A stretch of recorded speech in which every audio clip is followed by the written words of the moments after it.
Ausência.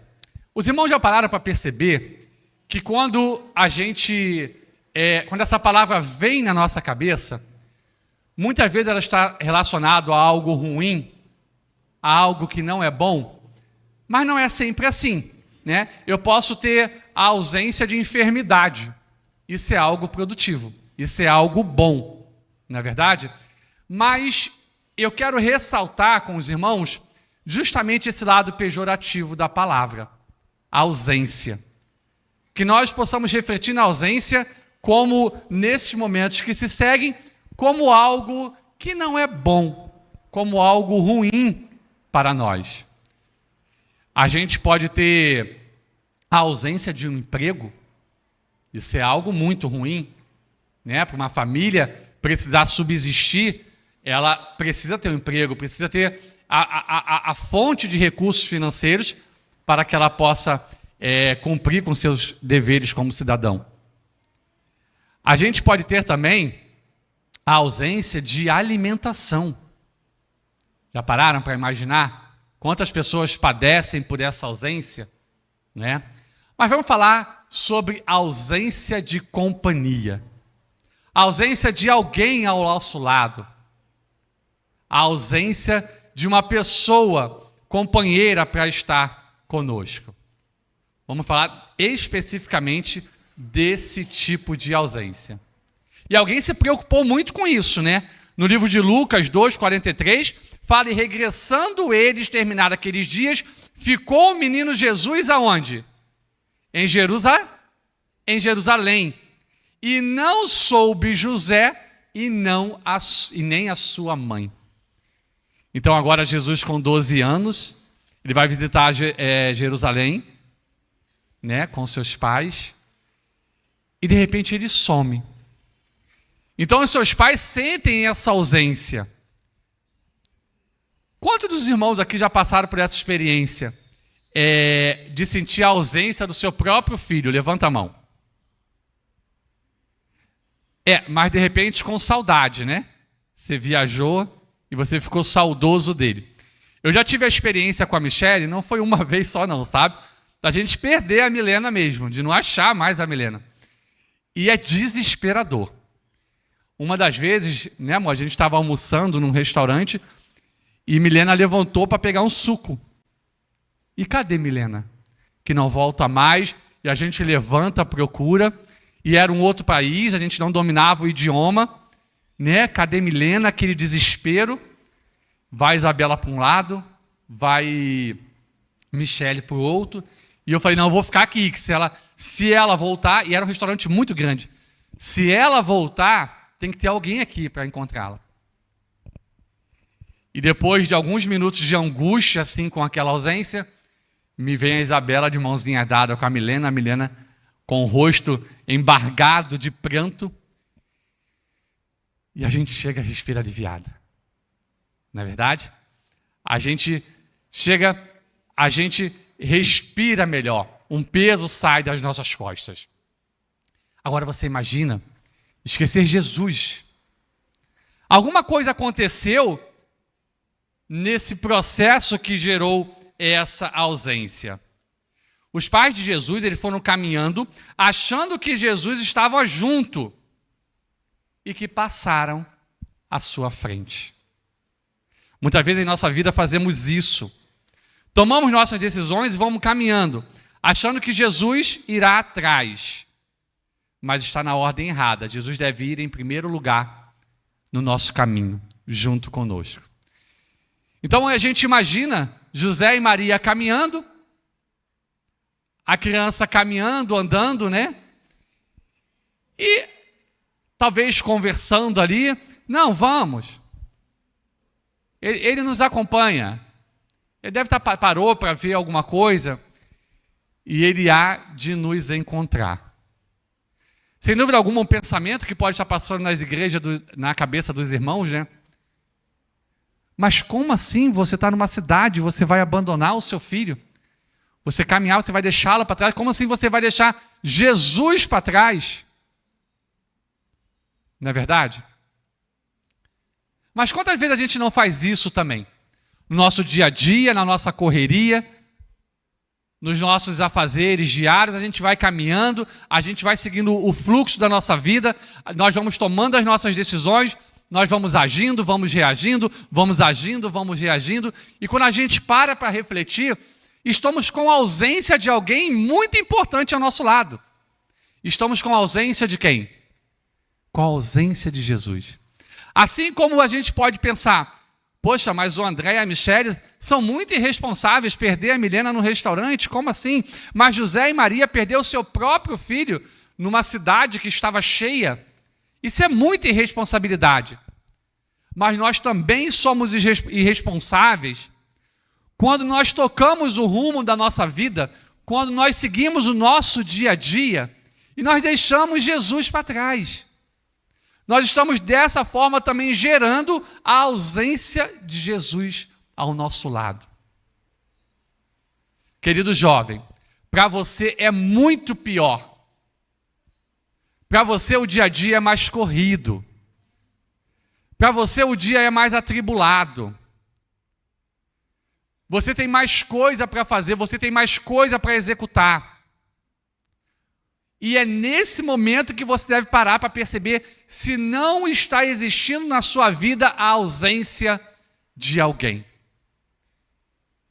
Se você não esqueceu de Jesus no seu dia a dia, se você não esqueceu Jesus em Jerusalém, se você não esqueceu Jesus em sua casa, é nesse momento que a gente deve parar e refletir. Devemos perceber se realmente temos essa ausência ou não. O restante do dia a dia é tudo consequência. O livro de Mateus 6, verso 33, vou pedir a mídia para colocar para a gente, fala algo muito importante sobre a relevância de algumas coisas na nossa vida. Mateus 6, verso 33. É um texto muito conhecido de nós. Mas buscai primeiro o quê? O reino de Deus e a sua justiça, e todas as coisas vos serão. Mas buscai primeiro a presença e não a ausência de Deus na nossa vida. Buscai primeiro a companhia de Jesus em nossa vida. E todas as outras coisas nos serão acrescentadas. Não importa o horário que você sai para ir para a sua escola, para ir para a sua faculdade. Não importa o horário que você precisa ajudar nos afazeres domésticos. Não importa o horário que você precisa dedicar para o seu estudo. Não importa nada disso. Não importa para nós a nossa rotina exaustiva de 8 horas diárias de trabalho. Não importa para nós chegarmos do trabalho na nossa casa e ainda termos muitas mulheres que ocupam essa jornada dupla de ainda ter que cuidar da casa, caminhar, cozinhar. Não importa nada disso se você está deixando Jesus para trás. Se você está esquecendo Jesus em Jerusalém. Se você está caminhando, seguindo o seu rumo, seguindo a sua jornada diária, com a ausência de Jesus em sua vida.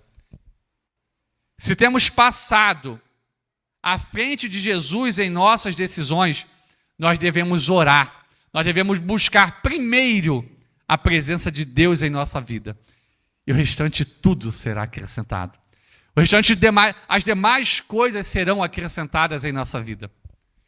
E não serão acrescentadas de uma forma simples, não. Serão acrescentadas em abundância. Serão acrescentadas em muitas bênçãos para nós. Buscai primeiro o reino de Deus e a sua justiça. E todas as coisas, não algumas coisas, mas todas as coisas nos serão acrescentadas. Mas nós devemos ter Jesus primeiro ao nosso lado. Nós não devemos ter a ausência de Jesus em nosso lado. Essa companhia, essa presença, ela é fundamental em nossa vida. Ela é de suma importância. Atos 20, verso 35, diz que mais bem-aventurada coisa é o quê? É dar do que receber. Você está pronto para fazer isso pelas pessoas que estão ao seu lado? Para aquelas pessoas que não estão gerando ausência para você? Você está pronto a oferecer mais do que receber? Atos 20, verso 35. Mais bem-aventurada coisa é dar do que receber. Quero contar para você a história de 2 irmãos. Um irmão mais velho e um irmão mais novinho. Pouco tempo de diferença de idade entre eles.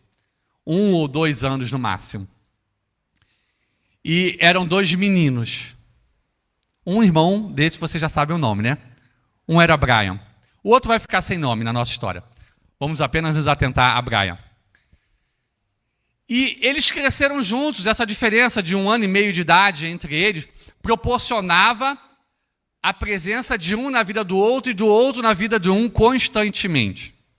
Mas tinha um episódio que era sempre marcante, que era quando a mamãe deles cozinhava o pão. Eu não sei os irmãos, mas quando a Michelle faz pão lá em casa, é difícil, tá? Às vezes ela faz pizza em vez de pão, entendeu? Mas ela faz alguma coisinha. O cheiro contamina a casa toda, não é verdade? Não é? A irmã ali riu, Michelle. Às vezes ela erra o pão e vira pizza também. Entendeu? A Marlene riu alto, viu? O cheiro contamina a casa toda. E era assim com o Brian e seu irmão. Quando o pão começava a cheirar, mas quanto tempo fica pronto, pessoal, o pão? Mais uns 20 minutinhos, né? Começou a cheirar, 10, 20 minutinhos já estava pronto. Podiam estar no quintal, onde for que Brian e seu irmão corriam para casa. E ficavam ali na frente do forno, esperando a mamãe tirar aquele pão para que eles comessem. E a mamãe tirava, botava o pão na mesa, e Brian, o mais velho, pegava aquela partezinha, a ponta do pão, né? Cortava aquela parte do pão e dava o restante do meio do pão para o seu irmãozinho. Ele fazia sempre assim. Ele tirava aquela partezinha da ponta, aquela partezinha mais dura, e dava a parte central do pão para o seu irmão. Aí tem uma polêmica, né? Você gosta de qual parte, ô Igor? Aquela parte mais crocante do pão ou a parte do meio? A primeira, né? Eu também gosto mais dessa parte. Muitos irmãos talvez gostem da parte do meio, né? É uma discussão que não tem fim. Mas o tempo passava. Toda semana a mãe fazia o pão, aí você junta isso por anos e anos e anos. Brian cresceu, casou, o seu irmão também saíram de casa, mas uma vez por mês eles iam na casa de sua mãe, visitar a sua mãe, o seu pai, e a mãe sempre fazia o pão. E a cena sempre se repetia. E esse vínculo de amizade, ele durou anos, 25 anos, 30 anos. Até que em um determinado momento, Brian chegou para o seu irmão mais moço, mais novo, e falou para ele, olha só, durante 30 anos, eu te cedi a melhor parte do pão. Dessa vez vai ser diferente. Dessa vez eu vou comer qual parte do pão? A parte do meio. Dessa vez a gente vai mudar. E o irmãozinho virou para ele, o irmãozinho não, né? O irmão mais novo virou para ele e falou, hoje, depois de 30 anos, esse é um dos momentos mais felizes da minha vida. E Brian falou, por quê? Porque pela primeira vez em 30 anos, eu vou comer a parte que eu mais gosto do pão. Percebem? Atos 20, verso 35. Mais bem-aventurada a coisa é dar do que receber. Brian passou 30 anos oferecendo para o seu irmão o que ele achava que era melhor. E por consequência, o seu irmão passou 30 anos comendo a parte do pão e deixando o que ele julgava ser melhor para o seu irmão. Aquela pessoa que está presente na sua vida tem que ser a pessoa que esteja sujeito a primeiro oferecer do que receber. Percebem isso? E nós só temos uma situação para isso acontecer. Nós só temos uma possibilidade, uma pessoa que sempre vai fazer isso pela gente, que é exatamente Jesus. Ele sim constantemente vai oferecer a melhor porção do pão para a gente. A melhor parte do dia ele vai receber, ele vai ofertar para a gente. A melhor parte dos seus sonhos, jovens, Jesus vai separar para você. Os melhores momentos da sua vida serão concedidos. Você só não pode esquecê-lo. Você só não pode esquecê-lo em Jerusalém. Você só não pode começar o seu dia a dia, você só não pode começar a correria do seu dia a dia e deixar Jesus para trás. Buscai primeiro o reino de Deus e a sua justiça. Buscai primeiro e todas as coisas vos serão acrescentadas. Vamos voltar para o episódio de Jerusalém? Agora Lucas 2:44. Temos duas situações aqui. Temos dois episódios nesse verso. Lucas 2:44. Pensando, porém, eles que viria de companhia pelo caminho, andaram caminho de um dia e procuraram-no entre os parentes e conhecidos. Então, eles pensaram errado e procuraram errado. José e Maria pensaram errado e procuraram errado. Eles pensaram que Jesus estava caminhando atrás deles e depois eles procuraram no local errado. Tá ok? Eles procuraram aonde primeiro? Com os parentes e conhecidos. José e Maria pensaram que Jesus estava no meio dos amigos e parentes, mas não estava. Ok? Um conselho para os nossos jovens agora. Vários ficam no meio de turmas de amigos pensando que estão servindo a Deus. Até mesmo junto com pessoas da igreja. Com aqueles cristãos nominais. Se enganam. Porque o pecado e o diabo muitas vezes se travestem de quê? De religiosidade. Vamos ler 2 Coríntios 11:14. A mídia pode me ajudar, por favor? 2 Coríntios 11:14. Os nossos amigos, muitas vezes, não têm aquele relacionamento de amizade como Brian e seu irmão. E nós temos que ter cuidado com isso. Às vezes ele pode ser até da igreja e estar travestido de religiosidade. Mas olha o que Paulo nos escreve. E não é maravilha, porque o próprio Satanás se transfigura de quê? De anjos de luz. Percebem? O próprio Satanás se transfigura de anjo de luz. Então, um conselho para nós e principalmente para os nossos jovens. Cuidado com aqueles que se dizem seus amigos. A primeira coisa que você precisa fazer é lembrar de Brian e seu irmão. Será que esse que diz seus amigos está disposto a oferecer mais do que receber? Será que está disposto a dar a melhor parte do pão dele para você e ficar com a pior? Esse é o primeiro passo. O segundo passo é você perceber que junto desses seus amigos, quem se encontra com você? Jesus. Se você não tem a ausência de Jesus nesse momento. Queridos irmãos, avaliar as suas companhias e os lugares que frequenta se estão de acordo com a vontade do Senhor. Agora eu quero falar uma coisa muito importante, especificamente para os jovens. Satanás, ele tem 3 filhos. Tá ok? Lembrem disso, jovens. Satanás tem 3 filhos. Vou falar o nome desses filhos para vocês. Tô nem aí. É um dos filhos de Satanás. O que tem? É o outro filho. E o terceiro e o último tem nada a ver. São os 3 filhos de Satanás. O problema é quando se é jovem, você tem vigor, você tem energia, você tem saúde, você tem força, você acha que você é super poderoso. Não é verdade?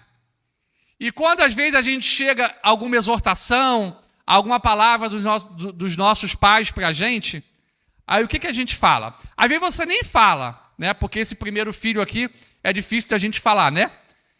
Mas você pensa assim, tô nem aí. Ou se você está muito bravo com os seus pais, aí você fala, o que tem? Em outra situação, você fala o quê? Não tem nada a ver. Tio, você está errado. Pai, você não tem nada a ver. Não, é de boa, normal. Eles são da igreja. Não, tranquilo. Entendeu? Tem nada a ver o que você está falando, tem nada a ver. Aí, ou chega um amigo para você e você fala, não estou nem aí. Estou nem aí. Não esqueçam, jovens, dos 3 filhos de Satanás. Estou nem aí. O que tem e tem nada a ver. Isso vai ajudar você muito na sua jornada. Lembre sempre disso. Eu já falei tanto essas palavras para minha mãe. Mãe, tem nada a ver. Não tem nada a ver. E quantos dos nossos filhos, né, estão ali olhando para a gente, ouvindo, a gente dando aquela bronca nele, e ele está assim na cabeça, tô nem aí. Tô nem aí. Deixa ele falar ali. Tô nem aí. Acho que deve ter uns 2 meses. Aí a gente estava ali na galeria, aí estava eu, Fernanda, Carlos, olha, mas a gente tirou aquele momento para dar bronca na Sofia. Como eu dei bronca na Sofia? Não foi nem bronca, né, Fernanda? Foi só orientação mesmo, não foi bronca não. Foi orientação, falando para ela. Sofia, tem que ter cuidado com isso, na escola é assim. E aí, Sofia? Você pensou? Tô nem aí, tio. Não tem nada a ver. O que tem? Pensou? Fala a verdade. Um pouquinho? Aí, Fernanda, tá vendo? Mas é normal. É do jovem. A gente fazia isso quando era jovem. Não é? A gente tinha essa atitude. Principalmente nós, que estamos ali nos 40 anos, não tem tanto tempo que a gente pensava assim. Se bobear, às vezes eu até faço isso, não tenho mais mãe, minha mãe morreu, né? Mas se uma tia minha chegar para cima para falar isso comigo, pode ser que eu vire para ela e fale, tia, tem nada a ver, né? Mas devemos ter cuidado com isso, pessoal. Essas palavras, elas sempre nos condicionam a algo que não é legal. Elas devem nos condicionar não a fazer algo ruim, mas sim nos condicionar a refletir um pouco sobre o acontecido. Tá ok? Então não esqueçam. Tô nem aí. O que tem e não tem nada a ver. Não esqueçam dessas palavras. E se ao buscarmos o reino de Deus e a sua justiça primeiro, a nossa luta ela vai ser amenizada. A nossa luta ela vai ser frágil, ela vai ser minimizada. Nós vamos conseguir vencer mais fácil isso. Às vezes a gente pode ficar com medo. Quem é que já se sentiu medo diante da dificuldade? Levanta a mão. 2 jovens levantaram a mão, tá vendo? É porque jovem não tem medo. Jovem é corajoso. Tem um episódio na Bíblia, eu quero compartilhar com os irmãos. Está em 2 Crônicas. 2 Crônicas, capítulo 20, se eu não me engano. 2 Crônicas 20. Jerusalém, Josafá, ele recebeu uma mensagem. Tá, ó, 2 Crônicas 22. De que os moabitas estavam vindo e era uma grande multidão e iam derrotar Judá, iam tomar Judá. Era muita gente. E o texto de verso 3, 2 Crônicas 20, verso 3, fala exatamente isso, ó. Então Josafá teve o quê? Teve medo. Josafá teve medo, era um grande exército, era uma grande multidão. Josafá temeu. Não é feio temer. É feio a reação que você tem depois que você tem medo. Aí que a gente deve se preocupar. No capítulo 4, no verso 4, começa a relatar que diante do medo, após Josafá perceber a incapacidade que ele tinha diante daquele grande povo, ele tem uma atitude. Ele resolve orar. Ele ora a Deus e fala: Deus, mas é a terra que você me prometeu. Mas a terra que você prometeu, eu sou o povo. Como que agora o povo quer tomar? Como que esse exército está à beira das minhas portas? Eu entrego em tuas mãos. E ele proclama todo o povo para orar. Josafá pôs-se em pé na congregação de Judá e de Jerusalém, na casa do Senhor, diante do átrio novo. E Judá se ajuntou para pedir socorro ao Senhor. De todas as cidades de Judá vieram para buscarem ao Senhor. Então eu senti medo, não tem problema, Josafá teve medo. Mas a reação dele diante do medo foi o quê? Foi conversar com Deus, foi orar a Deus. E jovem, diante da sua dificuldade, diante do problema que você há de enfrentar na sua vida, o grande segredo para você ser vitorioso é você conversar com Deus. Você pode estar numa situação onde você não vai conseguir ajoelhar para orar, para suplicar a Deus. Mas você vai lembrar de Josafá. E você vai entregar esse problema nas mãos de Deus. Deus, eu não estou conseguindo. Eu estou com esse problema na escola, eu estou com esse problema na faculdade. É muita coisa para mim. Lembre-se que era uma multidão de moabitas para tomar Judá. E Josafá, ele orou, ele suplicou a Deus. Assim você também deve fazer. Deus, eu quero a sua ajuda, eu estou precisando. Está muito difícil para mim. Eu preciso que você me ajude. Qual foi a resposta? Através do filho de Zacarias para Josafá.